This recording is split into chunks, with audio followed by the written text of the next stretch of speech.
ओम श्री परमात्मने नमः। अथ सप्तमोऽध्यायः। षट्क का स्पष्टीकरण। श्रीमद् भगवद गीता के 18 अध्यायों में यद्यपि कर्मयोग, भक्ति योग और ज्ञान योग के क्रम से 6 अध्यायों के 3 षट्क माने गए हैं, परंतु इनका अभिप्राय ये नहीं है कि इन षट्कों में केवल एक ही योग का वर्णन हो और दूसरों की चर्चा ही न आई हो। जिस षट्क में जिस योग का प्रधानता से वर्णन होता है, उसी के अनुसार उसका नाम रख दिया जाता है। पहले षट्क का प्रथम अध्याय तो प्रस्तावना रूप में है, उसमें तो इनमें से किसी भी योग का विषय नहीं है। दूसरे में 11वें से 30वें श्लोक तक सांख्य योग का विषय है। इसके बाद 39वें श्लोक से लेकर तीसरे अध्याय के अंत तक प्राय कर्मयोग का विस्तृत विवेचन है। चौथे और 5वें अध्यायों में कर्मयोग और ज्ञान योग का मिला जुला वर्णन है तथा छठे अध्याय में प्रधान रूप से ध्यान योग का वर्णन है। साथ ही प्रसंगानुसार कर्मयोग आदि का भी वर्णन किया गया है। इस प्रकार यद्यपि इस षट्क में सभी विषयों का मिश्रण है, तथापि दूसरे दोनों षट्कों की अपेक्षा इसमें कर्मयोग का वर्णन अधिक है। इसी दृष्टि से इसको कर्मयोग प्रधान षट्क माना जाता है। 7वें अध्याय से लेकर 12वें अध्याय तक के बीच के षट्क में प्रसंगवश कहीं कहीं दूसरे विषयों का विवेचन होने पर भी सभी अध्यायों में प्रधानता से भक्ति का ही विशद वर्णन है। इसलिए इस षट्क को तो भक्ति प्रधान मानना उचित ही है। अंतिम षट्क में 13वें और 14वें अध्यायों में स्पष्ट ही ज्ञान योग का प्रकरण है। 15वें में भक्ति योग का वर्णन आता है। 16वें में देवी और आसुरी संपत्ति की व्याख्या है। 17वें में श्रद्धा, आहार और यज्ञ, दान, तप आदि का निरूपण है। और 18वें में गीता का उपसंहार होने से उसमें कर्म, भक्ति और ज्ञान तीनों ही योगों का वर्णन है। तथा अंत में शरणागति प्रधान भक्ति योग में उपदेश का पर्यवसान किया गया है। इतना होने पर भी यह बात तो माननी पड़ेगी कि ज्ञान योग का जितना वर्णन इस अंतिम षट्क में किया गया है, उतना पहले और दूसरे में नहीं। इसलिए इसको ज्ञान योग प्रधान कहा जा सकता है। अध्याय का नाम परमात्मा के निर्गुण निराकार तत्व के प्रभाव, महात्म्य आदि के रहस्य सहित पूर्ण रूप से जान लेने का नाम ज्ञान, और सगुण निराकार एवं साकार तत्व के लीला, रहस्य, महत्व, गुण और प्रभाव आदि के पूर्ण ज्ञान का नाम विज्ञान है। इस ज्ञान और विज्ञान के सहित भगवान के स्वरूप को जानना ही समग्र भगवान को जानना है। इस अध्याय में इसी समग्र भगवान के स्वरूप का, उसके जानने वाले अधिकारियों का और साधनों का वर्णन है। इसलिए इस अध्याय का नाम ज्ञान विज्ञान योग रखा गया है। अध्याय का संक्षेप। इस अध्याय के पहले श्लोक में भगवान ने अर्जुन को समग्र रूप का वर्णन सुनने के लिए आज्ञा दी है तथा दूसरे में विज्ञान सहित ज्ञान का वर्णन करने की प्रतिज्ञा करते हुए उसकी प्रशंसा करके तीसरे में भगवत स्वरूप को तत्व से जानने की दुर्लभता का प्रतिपादन किया गया है। चौथे और पांचवें में अपनी परा और अपरा प्रकृति का स्वरूप बतलाकर छठे में उक्त दोनों प्रकृतियों का संपूर्ण भूतों का कारण और अपने को सबका महाकारण बतलाया है। वास्तव में समस्त जगत को अपना ही स्वरूप बतलाकर माला का दृष्टांत देते हुए सार रूप से अपनी व्यापकता बतलाई है। फिर 8वें से 12वें तक अपनी सर्वव्यापकता का विस्तार के साथ वर्णन किया है। 13वें में अपने को यानी भगवान को तत्व से न जानने के कारण का निरूपण करके 14वें में अपनी माया की अत्यंत दुस्तारता का वर्णन करते हुए उससे तरने का उपाय बतलाया है। 15वें में पापात्मा मूढ़ मनुष्यों द्वारा भजन होने की बात कहकर 16वें में अपने 4 प्रकार के पुण्यात्मा भक्तों की बात कही है। 17वें में ज्ञानी भक्त की श्रेष्ठता का निरूपण करके 18वें में सभी भक्तों को उदार और ज्ञानी को अपना आत्मा बतलाया है। 19वें में ज्ञानी भक्त की दुर्लभता का वर्णन किया है। 20वें में अन्य देवोपासकों की बात कहकर 21वें में अन्य देवताओं में श्रद्धा स्थिर करने का और 22वें में उनकी उपासना के फल का निरूपण किया गया है। 23वें में अन्य देवताओं की उपासना के फल को नाशवान बतलाकर अपनी उपासना का अपनी प्राप्ति रूप महान फल बतलाया है। 24वें और 25वें में अपने गुण प्रभाव और स्वरूप को न जानने के हेतु का वर्णन करके 26वें में यह कहा गया है कि मैं सबको जानता हूं परंतु मुझको कोई नहीं जानता। 27वें में न जानने के कारण बतलाते हुए 28वें में अपने को भजने वाले दृढ़व्रती श्रेष्ठ भक्तों के लक्षणों का वर्णन किया है। तदनंतर 29वें में भगवान का आश्रय लेकर यत्न करने वालों को ब्रह्म प्राप्ति होने की बात कहकर तथा 30वें श्लोक में अपने समग्र स्वरूप को जानने की महिमा का निरूपण करके अध्याय का उपसंहार किया है। संबंध। छठे अध्याय के अंतिम श्लोक में भगवान ने कहा है कि अंतरात्मा को मुझ में लगाकर जो श्रद्धा और प्रेम के साथ मुझको भजता है वह सब प्रकार के योगियों में उत्तम योगी है।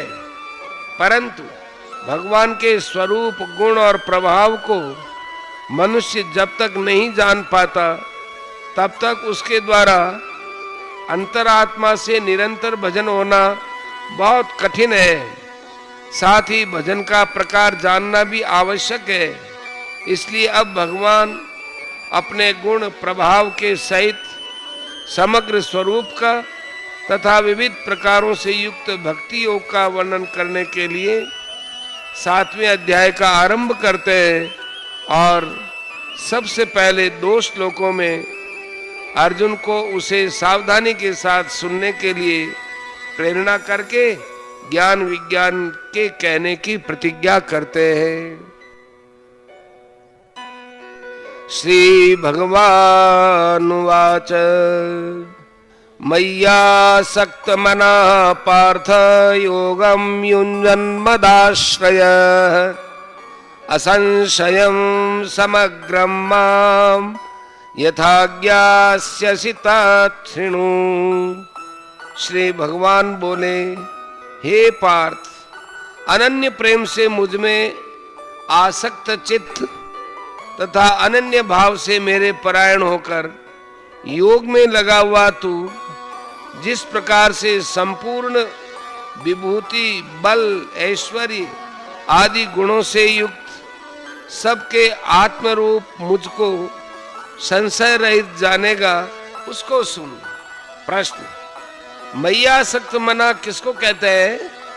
उत्तर, इस लोक और परलोक में किसी भी भोग के प्रति जिसके मन में तनिक भी आसक्ति नहीं रह गई है तथा जिसका मन सब ओर से हटकर एकमात्र परम प्रेमास्पद सर्वगुण संपन्न परमेश्वर में इतना अधिक आसक्त हो गया है कि जल के जरा से वियोग में परम व्याकुल होने वाली मछली के समान जो क्षण भर भी भगवान के वियोग और विस्मरण को सहन नहीं कर सकता, उसे भगवान मय्यासक्त मनाः कहते हैं।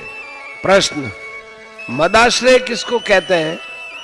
उत्तर, जो पुरुष संसार के संपूर्ण आश्रयों का त्याग करके समस्त आशाओं और भरोसों से मुंह मोड़कर एकमात्र भगवान पर ही निर्भर रहता है और सर्वशक्तिमान भगवान को ही परम आश्रय तथा परम गति जानकर एकमात्र उन्हीं के भरोसे पर सदा के लिए निश्चिंत हो गया है, उसे भगवान मदाश्रय कहते हैं।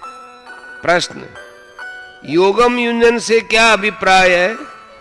उत्तर, यहाँ भक्ति योग का प्रकरण है। अतएव मन और बुद्धि को अचल भाव से भगवान में स्थिर करके नित्य निरंतर श्रद्धा प्रेम पूर्वक उनका चिंतन करना ही योगम युञ्जन का अभिप्राय है। प्रश्न, समग्र भगवान को संशय रहित जानने का क्या अभिप्राय है? उत्तर, भगवान इतने और उतने ही नहीं है, अनंत कोटि ब्रह्मांड सब उन्हीं में ओतप्रोत हैं, सब उनके ही स्वरूप हैं। इन ब्रह्मांडों में और इनके परे जो कुछ भी है सब उन्हीं में है। वे नित्य हैं, सत्य हैं, सनातन हैं। वे सर्वगुण संपन्न, सर्वशक्तिमान, सर्वज्ञ, सर्वव्यापी, सर्वाधार और सर्वरूप हैं तथा स्वयं ही अपनी योग माया से जगत के रूप में प्रकट होते हैं। वस्तुतः उनके अतिरिक्त अन्य कुछ है ही नहीं। व्यक्त अव्यक्त और सगुण निर्गुण सब वे ही हैं। इस प्रकार उन भगवान के स्वरूप को निर्भ्रांत और असंदिग्ध रूप से समझ लेना ही समग्र भगवान को संशय रहित जानना है। ज्ञानं तेहं सविज्ञानमिदं वक्ष्याम्यशेषतः यज्ञात्वा नेह भूयोऽन्यज्ञातव्यमवशिष्यते। मैं तेरे लिए इस विज्ञान सहित तत्व ज्ञान को संपूर्णतया कहूँगा, जिसको जानकर संसार में फिर और कुछ भी जानने योग्य शेष नहीं रह जाता। प्रश्न, यह ज्ञान और विज्ञान किसके वाचक हैं? उत्तर, भगवान के निर्गुण निराकार तत्व का जो प्रभाव, माहात्म्य और रहस्य सहित यथार्थ ज्ञान है, उसे ज्ञान कहते हैं। इसी प्रकार उनके सगुण निराकार और दिव्य साकार तत्व के लीला, रहस्य, गुण, महत्व और प्रभाव सहित यथार्थ ज्ञान का नाम विज्ञान है। प्रश्न, इस ज्ञान विज्ञान का वर्णन इस अध्याय में कहाँ किया गया है? उत्तर, इस अध्याय में जो कुछ भी उपदेश दिया गया है सारा का सारा ज्ञान विज्ञान की प्राप्ति में साधन रूप है। इसलिए जैसे 13वें अध्याय में 7वें श्लोक से 11वें श्लोक तक ज्ञान के साधनों को ज्ञान कहा जाता है, उसी प्रकार इस समस्त अध्याय को ही ज्ञान विज्ञान के उपदेश से पूर्ण होने के कारण ज्ञान विज्ञान ही समझना चाहिए। प्रश्न, आगे कहे जाने वाले विज्ञान सहित ज्ञान को जान लेने के बाद संसार में कुछ भी जानना बाकी नहीं रह जाता, ये बात कैसे कही है? उत्तर, ज्ञान और विज्ञान के द्वारा भगवान के समग्र स्वरूप की भली भांति उपलब्धि हो जाती है। यह विश्व ब्रह्मांड तो समग्र रूप का एक क्षुद्र सा अंश मात्र है। जब मनुष्य भगवान के समग्र रूप को जान लेता है तो अब स्वभावतः ही उसके लिए कुछ भी जानना बाकी नहीं रह सकता। भगवान ने 10वें अध्याय के अंत में स्वयं कहा है, हे अर्जुन, तुझे बहुत जानने से क्या प्रयोजन है? मैं अपने तेज के एक अंश में इस संपूर्ण जगत को धारण करके स्थित हूं, इसलिए यहां यह कहना उचित ही है। संबंध, अपने समग्र रूप के ज्ञान विज्ञान को कहने की प्रतिज्ञा करके अब भगवान उस स्वरूप को तत्व से जानने की दुर्लभता का प्रतिपादन करते हैं। मनुष्याणाम सहस्रेषु कश्चिद्यतति सिद्धये यततामपि सिद्धानां कश्चिन्मां वेत्ति तत्त्वतः। हजारों मनुष्यों में कोई एक मेरी प्राप्ति के लिए यत्न करता है और उन यत्न करने वाले योगियों में भी कोई एक ही मेरे परायण होकर मुझको तत्व से अर्थात यथार्थ रूप से जानता है। प्रश्न, यहाँ मनुष्य शब्द के प्रयोग का क्या भाव है? उत्तर, मनुष्य शब्द के प्रयोग से एक तो ये भाव है कि मनुष्य योनि बड़ी दुर्लभ है, भगवान की बड़ी भारी कृपा से इसकी प्राप्ति होती है, परंतु इसमें सभी को भगवत प्राप्ति के लिए साधन करने का जन्म सिद्ध अधिकार है। जाति वर्ण आश्रम और देश की विभिन्नता का कोई भी प्रतिबंध नहीं है। इसके सिवा एक भाव यह भी है कि मनुष्येतर जितनी भी योनियां हैं उनमें नवीन कर्म करने का अधिकार नहीं है, अतः उनमें प्राणी भगवत प्राप्ति के लिए साधन नहीं कर सकता। पशु पक्षी कीट पतंग आदि तिर्यक योनियों में तो साधन करने की शक्ति और योग्यता ही नहीं है। देवादि योनियों में शक्ति होने पर भी वे भोगों की अधिकता और खास करके अधिकार न होने से साधन नहीं कर पाते। तिर्यक या देवादि योनियों में किसी को यदि परमात्मा का ज्ञान हो जाता है तो उसमें भगवान की या महापुरुषों की विशेष दया का प्रभाव और महत्व समझना चाहिए। प्रश्न, हजारों मनुष्यों में कोई एक ही भगवत प्राप्ति के लिए साधन करते हैं, इसका क्या कारण है? उत्तर, भगवत कृपा के फलस्वरूप मनुष्य शरीर प्राप्त होने पर भी जन्म जन्मांतर के संस्कारों से भोगों में अत्यंत आसक्ति और भगवान में श्रद्धा प्रेम का अभाव या कमी रहने के कारण अधिकांश मनुष्य तो इस मार्ग की ओर मुंह ही नहीं करते जिसके पूर्व संस्कार शुभ होते हैं। भगवान महापुरुष और शास्त्रों में जिसकी कुछ श्रद्धा भक्ति होती है तथा पूर्व पुण्यों के पुंज से और भगवत कृपा से जिसको सत्पुरुषों का संग प्राप्त हो जाता है, हजारों मनुष्यों में से ऐसा कोई बिरला ही इस मार्ग में प्रवृत्त होकर प्रयत्न करता है। प्रश्न, भगवान की प्राप्ति के लिए यत्न करने वाले मनुष्यों में कोई एक ही भगवान को तत्व से जानता है, इसका क्या कारण है? सभी क्यों नहीं जानते? उत्तर, इसका कारण यह है कि पूर्व संस्कार श्रद्धा प्रीति सत्संग और चेष्टा के तारतम्य से सबका साधन एक सा नहीं होता। अहंकार ममता कामना आसक्ति और संग दोष आदि के कारण नाना प्रकार के विघ्न भी आते ही रहते हैं। अतएव बहुत थोड़े ही पुरुष ऐसे निकलते जिनकी श्रद्धा भक्ति और साधना पूर्ण होती है और उसके फलस्वरूप इसी जन्म में वे भगवान का साक्षात्कार कर लेते हैं। प्रश्न, यत्न करने वालों के साथ सिद्ध विशेषण किस अभिप्राय से दिया गया है? उत्तर, इसका ये अभिप्राय समझना चाहिए कि भोगों में पड़े हुए विषयासक्त मनुष्यों की अपेक्षा से परमात्मा की प्राप्ति रूप परम सिद्धि के लिए जो प्रयत्न करता है वह भी सिद्ध ही है। संबंध, यहाँ तक भगवान ने अपने समग्र स्वरूप के ज्ञान विज्ञान कहने की प्रतिज्ञा और उसकी प्रशंसा की।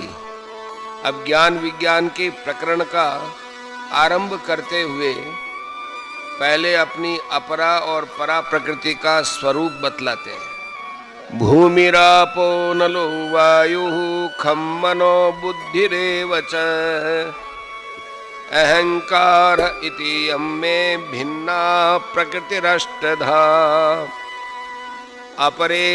अपरेयमितस्त्वन्यां प्रकृतिं विद्धि मे परां जीवभूतां महाबाहो ययेदं धार्यते जगत्।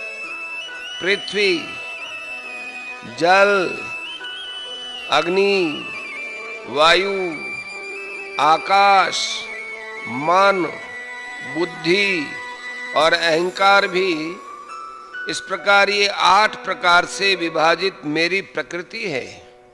ये 8 प्रकार के भेदों वाली तो अपरा अर्थात मेरी जड़ प्रकृति है।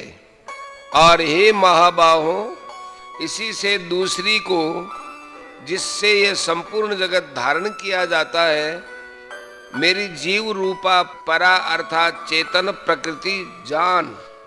प्रश्न, यहाँ पृथ्वी, जल, अग्नि, वायु और आकाश से क्या समझना चाहिए? उत्तर, स्थूल भूतों के और शब्दादि 5 विषयों के कारण रूप जो सूक्ष्म पंच महाभूत हैं, सांख्य और योग शास्त्र में जिन्हें पंचतन मात्रा कहा गया है, उन्हीं 5 का यहाँ पृथ्वी आदि नामों से वर्णन किया है। प्रश्न, यहाँ मन, बुद्धि और अहंकार से क्या लेना चाहिए? उत्तर, मन, बुद्धि और अहंकार तीनों अंतःकरण के ही भेद है। अतएव इनसे समष्टि अंतःकरण समझना चाहिए। प्रश्न, 13वें अध्याय के 5वें श्लोक में अव्यक्त प्रकृति के कार्य 23 बतलाए हैं। उसके अनुसार प्रकृति को 23 भेदों में विभक्त कहना चाहिए था। फिर यहाँ उसे केवल 8 भेदों में विभक्त कैसे कहा है? उत्तर, शब्दादि 5 विषय सूक्ष्म पंच महाभूतों के और 10 इंद्रियां अंतःकरण के कार्य हैं। इसलिए उन 15 भेदों का इन 8 भेदों में ही अंतर्भाव हो जाता है। उस प्रकार उसे 23 भेदों में और इस प्रकार 8 भेदों में विभक्त कहना एक ही बात है। प्रश्न, इस प्रकृति का नाम अपरा किस लिए रखा गया है? उत्तर, 13वें अध्याय में भगवान ने जिस अव्यक्त मूल प्रकृति के 23 कार्य बतलाए हैं उसी को यहाँ 8 भेदों में विभक्त बतलाया है। यह अपरा प्रकृति ज्ञेय तथा जड़ होने के कारण ज्ञाता चेतन जीव रूपा परा प्रकृति से सर्वथा भिन्न और निकृष्ट है। यही संसार की हेतु रूप है और इसी के द्वारा जीव का बंधन होता है, इसलिए इसका नाम अपरा है। प्रश्न, जीव रूप चेतन तत्व तो पुल्लिंग है, यह प्रकृति नाम से कहकर उसे स्त्रीलिंग क्यों बतलाया गया? उत्तर, जीवात्मा में वस्तुतः स्त्रीत्व, पुंसत्व या नपुंसकत्व का भेद नहीं है। इस बात को दिखलाने के लिए उस एक ही चेतन तत्व को कहीं पुल्लिंग जैसे 15वें अध्याय के 16वें श्लोक में पुरुष नाम से कहा और 13वें अध्याय के पहले श्लोक में क्षेत्रज्ञ के नाम से पुल्लिंग कहा तथा कई नपुंसकलिंग, जैसे 7वें अध्याय के 29वें में और 8वें अध्याय के 3 में अध्यात्म शब्द से कहा गया है, उसी को यहाँ स्त्रीलिंग परा प्रकृति कहा है। प्रश्न, यहाँ जगत शब्द किसका वाचक है और वह जीव रूपा परा प्रकृति के द्वारा धारण किया जाता है, ऐसा क्यों कहा गया है? उत्तर, समस्त जीवों के शरीर, इंद्रियां, प्राण तथा भोग्य वस्तुएं और भोग स्थान में इस संपूर्ण व्यक्त प्रकृति का नाम जगत है। ऐसा ये जगत रूप जड़ तत्व चेतन तत्व से व्याप्त है, अतः उसने इसे धारण कर रखा है, क्योंकि वह इसकी अपेक्षा सब प्रकार से श्रेष्ठ और सूक्ष्म है। बिना चेतन के संयोग के इस जगत का उत्पन्न, विकास और धारित होना संभव नहीं है, इसलिए ऐसा कहा गया है। संबंध, परा और अपरा प्रकृतियों का स्वरूप बतलाकर अब भगवान ये बतलाते हैं कि दोनों प्रकृतियां ही चराचर संपूर्ण भूतों का कारण है और मैं इन दोनों प्रकृतियों सहित समस्त जगत का महाकारण हूँ। एतद्योनीनि भूतानि सर्वाणि इत्युपधारय अहम कृष्णस्य जगतः प्रभवः प्रलयस्तथा। हे अर्जुन, तू ऐसा समझ कि संपूर्ण भूत इन दोनों प्रकृतियों से ही उत्पन्न होने वाले हैं और मैं संपूर्ण जगत का प्रभाव तथा प्रलय हूँ, अर्थात संपूर्ण जगत का मूल कारण हूँ। प्रश्न, यहाँ सर्वाणी विशेषण के सहित भूतानि पद किसका वाचक है तथा अपरा और परा ये दोनों प्रकृतियाँ उसकी योनि कैसे है? उत्तर, स्थावर और जंगम यानी अचर और चर जितने भी छोटे बड़े सजीव प्राणी हैं, यहाँ भूतानि पद उन सभी का वाचक है। समस्त सजीव प्राणियों की उत्पत्ति, स्थिति और वृद्धि इन अपरा माने जड़ और परा माने चेतन प्रकृतियों के संयोग से ही होती है, इसलिए उनकी उत्पत्ति में ये ही दोनों कारण हैं। यही बात 13वें अध्याय के 26वें श्लोक में क्षेत्रज्ञ के नाम से कही गई है। प्रश्न, संपूर्ण जगत किसका वाचक है तथा भगवान ने जो अपने को उसका प्रभाव और प्रलय बतलाया है उसका क्या अभिप्राय है? उत्तर, इस जड़ चेतन और चराचर समस्त विश्व का वाचक जगत शब्द है। इसकी उत्पत्ति, स्थिति और प्रलय भगवान से ही और भगवान में ही होते हैं। जैसे बादल आकाश से उत्पन्न होते हैं, आकाश में रहते हैं और आकाश में ही विलीन हो जाते हैं तथा आकाश ही उनका एकमात्र कारण और आधार है, वैसे ही ये सारा विश्व भगवान से ही उत्पन्न होता है, भगवान में ही स्थित है और भगवान में ही विलीन हो जाता है। भगवान ही इसके एकमात्र महान कारण और परम आधार है। इसी बात को 9वें अध्याय के 4, 5वें और 6ठे श्लोकों में भी स्पष्ट किया गया है। यहाँ ये बात याद रखनी चाहिए कि भगवान आकाश के भांति जड़ या विकारी नहीं है। दृष्टांत तो केवल समझाने के लिए हुआ करता है। वस्तुतः भगवान का इस जगत के रूप में प्रकट होना उनकी लीला मात्र है। संबंध, इस प्रकार भगवान ही समस्त विश्व के परम कारण और परम आधार है, तो स्वभावतः ही यह भगवान का स्वरूप है और उन्हीं से व्याप्त है। अब इसी बात को स्पष्ट करने के लिए भगवान कहते हैं, मत्तः परतरम नान्यत् किंचिदस्ति धनंजय, मयि सर्वमिदं प्रोतं सूत्रे मणिगणा इव। हे धनंजय, मुझसे भिन्न दूसरा कोई भी परम कारण नहीं है। यह संपूर्ण जगत सूत्र में सूत्र के मणियों के सदृश मुझ में गुंथा हुआ है। प्रश्न, मुझसे भिन्न दूसरा कोई भी परम कारण नहीं है, इस कथन का क्या भाव है? उत्तर, इससे ये भाव दिखलाया गया है कि जैसे महाकाश बादल का कारण और आधार है और उसी का कार्य बादल उसी महाकाश का स्वरूप है, वास्तव में वह अपने कारण से कुछ भिन्न वस्तु नहीं है, वैसे ही परमात्मा इस जगत के कारण और आधार होने से यह जगत भी उन्हीं का स्वरूप है, उनसे भिन्न दूसरी वस्तु नहीं है। अतः परा और अपरा प्रकृति सब भूतों की कारण होते हुए भी सबका परम कारण परमात्मा है, दूसरा कोई नहीं है। प्रश्न, सूत्र में सूत्र के मणियों के भांति यह जगत भगवान में कैसे गुंथा हुआ है?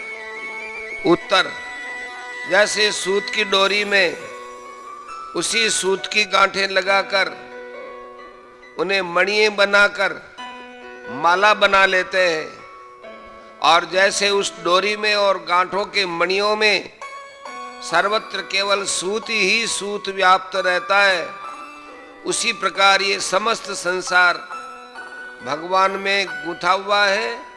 मतलब यह है कि भगवान ही सब में ओतप्रोत है। संबंध, सूत और सूत के मणियों के दृष्टांत से भगवान ने अपनी सर्वरूपता और सर्वव्यापकता सिद्ध की। अब भगवान अगले 4 श्लोकों द्वारा इसको भली भांति स्पष्ट करने के लिए उन प्रधान सभी वस्तुओं के नाम लेते हैं जिनसे इस विश्व की स्थिति है, और सार रूप से उन सभी को अपने से ही ओतप्रोत बतलाते हैं। रसो हमाप्सु कौन्तेय प्रभास्मि शशि सूर्ययो, प्रणव सर्ववेदेषु शब्दः खे पौरुषम नृषु। हे अर्जुन, मैं जल में रस हूं, चंद्रमा और सूर्य में प्रकाश हूं, संपूर्ण वेदों में ओंकार हूं, आकाश में शब्द और पुरुषों में पुरुषत्व हूं। प्रश्न, इस श्लोक का स्पष्टीकरण कीजिए। उत्तर, जो तत्व जिसका आधार है और जिसमें व्याप्त है वही उसका जीवन और स्वरूप है, तथा उसी को उसका सार कहते हैं। इसी के अनुसार भगवान कहते हैं, हे अर्जुन, जल का सार रस तत्व मैं हूं, चंद्रमा और सूर्य का सार प्रकाश तत्व मैं हूं, समस्त वेदों का सार प्रणव तत्व ओंकार मैं हूं, आकाश का सार शब्द तत्व मैं हूं, और पुरुषों का सार पौरुष तत्व भी मैं ही हूं। पुण्यो गंध पृथिव्यांच तेजश्चास्मि विभावसौ, जीवनम सर्वभूतेषु तपश्चास्मि तपस्विषु। मैं पृथ्वी में पवित्र गंध और अग्नि में तेज हूं तथा संपूर्ण भूतों में उनका जीवन हूं और तपस्वियों में तप हूं। प्रश्न, इस श्लोक का तात्पर्य क्या है? उत्तर, पिछले श्लोक के अनुसार ही यहाँ भी भगवान प्रत्येक वस्तु में सार रूप से अपनी व्यापकता और आधारत्व दिखलाते हुए कहते हैं कि पृथ्वी का सार गंध तत्व, अग्नि का सार तेजस तत्व, समस्त भूतों का सार जीवन तत्व और तपस्वियों का सार तपस तत्व भी मैं ही हूं। प्रश्न, यहां गंधर्व के साथ पुण्य विशेषण देने का क्या अभिप्राय है? उत्तर, इससे ये बात दिखलाई गई है कि यहाँ गंध शब्द से विषय रूप गंध का लक्ष्य नहीं है, पृथ्वी की कारण रूपा गंध तन मात्रा का लक्ष्य है। इसी प्रकार रस और शब्द में भी समझ लेना चाहिए। प्रश्न, सर्वभूत शब्द किसका वाचक है और जीवन शब्द का क्या अभिप्राय है? उत्तर, सर्वभूत शब्द समस्त चराचर सजीव प्राणियों का वाचक है और जीवन तत्व उस प्राण शक्ति का नाम है जिससे समस्त सजीव प्राणी अनुप्राणित हैं तथा जिसके प्रभाव से वे निर्जीव पदार्थों से विलक्षणता को प्राप्त है। बीजम मां सर्वभूतानां विद्धि पार्थ सनातनम् बुद्धिर्बुद्धिमतामस्मि तेजस्तेजस्विनामहम्। हे अर्जुन, तू संपूर्ण भूतों का सनातन बीज मुझको ही जान। मैं बुद्धिमानों की बुद्धि और तेजस्वियों का तेज हूं। प्रश्न, यहाँ सनातन बीज किसको कहा गया है और भगवान ने उसको अपना स्वरूप किस कारण से बतलाया है? उत्तर, जो सदा से हो, जो कभी नष्ट न हो, उसे सनातन कहते हैं। भगवान ही समस्त चराचर भूत प्राणियों के परम आधार है और उन्हीं से सबकी उत्पत्ति होती है। अतएव वे ही सबके सनातन बीज हैं और इसीलिए ऐसा कहा गया है। 9वें अध्याय के 18वें श्लोक में इसी को अविनाशी बीज और 10वें के 39वें में सब भूतों का बीज बतलाया गया है। प्रश्न, बुद्धिमानों की बुद्धि और तेजस्वियों का तेज मैं हूं, इस कथन का क्या अभिप्राय है?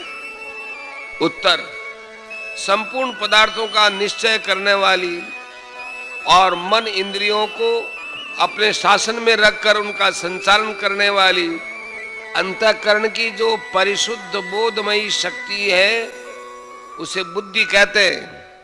जिससे यह बुद्धि अधिक होती है उसे बुद्धिमान कहते हैं।